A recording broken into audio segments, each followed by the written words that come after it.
एक बेटी का रिश्ता पिता के लिए बहुत ही खास होता है।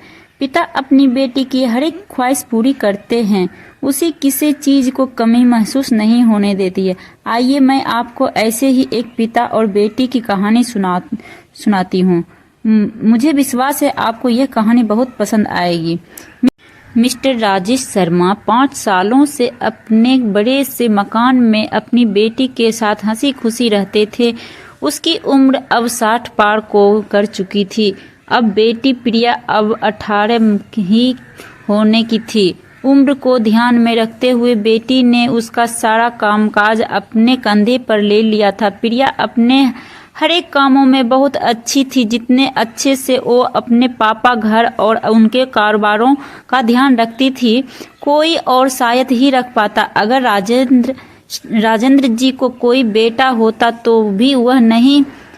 इन बाप बेटी का रिश्ता बहुत ही प्यारा था। बिना बाबा के प्रिया को नहीं जानता आप, और बिना प्रिया के उसके बाप का किसी काम में मन ही नहीं लगता।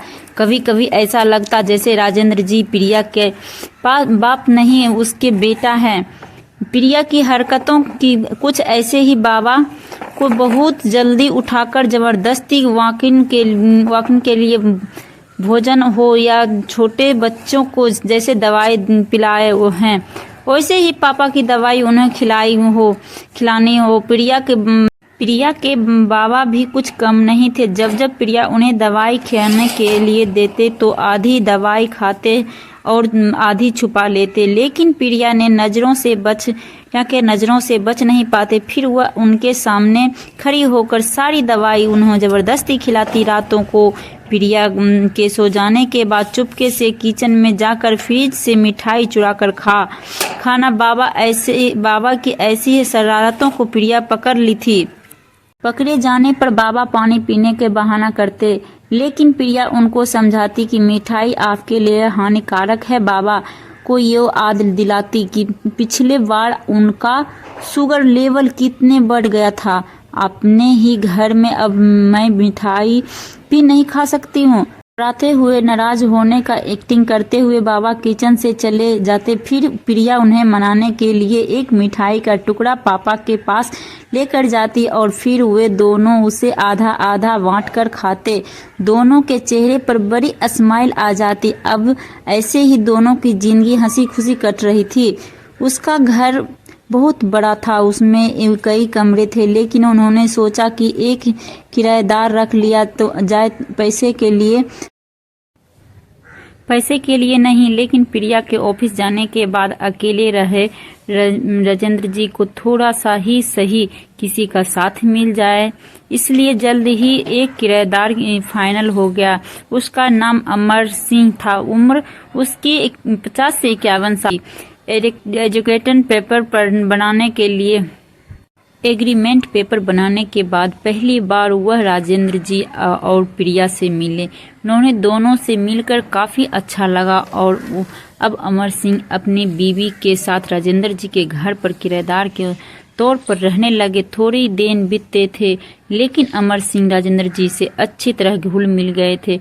वह दोनों सुबह साथ में ही वॉकिंग के लिए जाया करते थे। कभी वह अमर सिंह के साथ तो कभी अमर सिंह और उसकी बीवी प्रिया और राजेंद्र जी के साथ डिनर भी किया करते थे।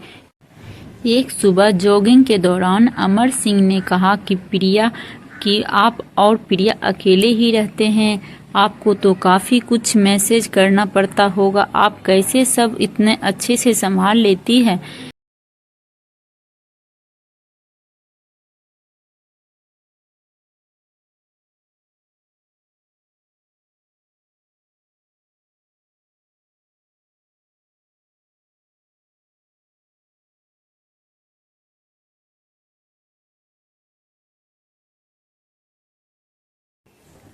हाँ वह तो ठीक है, लेकिन जब प्रिया ससुराल चली जाएगी तब आपके लिए यह सब मैसेज करना बड़ा मुश्किल हो जाएगा। आपका कोई बेटा भी तो नहीं है और आप अकेले ही इतना बड़ा घर में रहते हैं।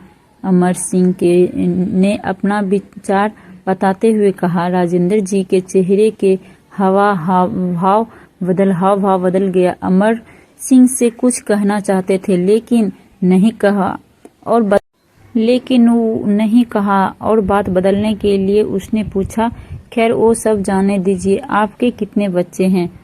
अमर सिंह ने छाती छोड़ी करते हुए कहा, मेरे 2 बच्चे हैं, दोनों ही लड़के हैं और दोनों ही अमेरिका में रहते हैं। राजेंद्र जी को लगा जैसे अमर सिंह उन्हें ताना मार रहे हो, लेकिन फिर भी उन्होंने कुछ और वो जॉगिंग करके अपने घर लौट आए। एक दिन बीते, राजेंद्र जी ने अमर सिंह को अपने साथ खाने के लिए बुलाया क्योंकि अमर सिंह की पत्नी उसके काम से बाहर गई थी, लेकिन वे अकेले थे। अमर सिंह, राजेंद्र जी और प्रिया डाइनिंग टेबल पर बैठकर खाना खा रहे थे।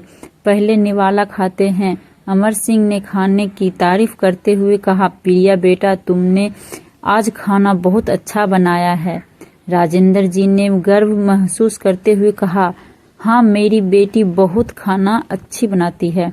अमर सिंह जी बोल पड़े, यह तो बड़ी अच्छी बात है, उसके ससुराल जाने वाले बड़े खुश होंगे।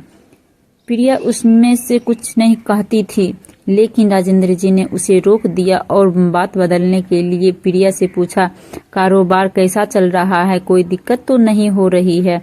प्रिया ने कारोबार की सारी जानकारी और स्थिति अपने पापा को बताई, जिसे अमर सिंह सुन रहे थे। वह प्रभावित होकर बोले, वाह प्रिया बेटा, मानना पड़ेगा, जिस तरह से तुम सारा कारोबार संभाल रही हो, तुम राजेंद्र जी की बेटी ही नहीं बेटा हो बेटा।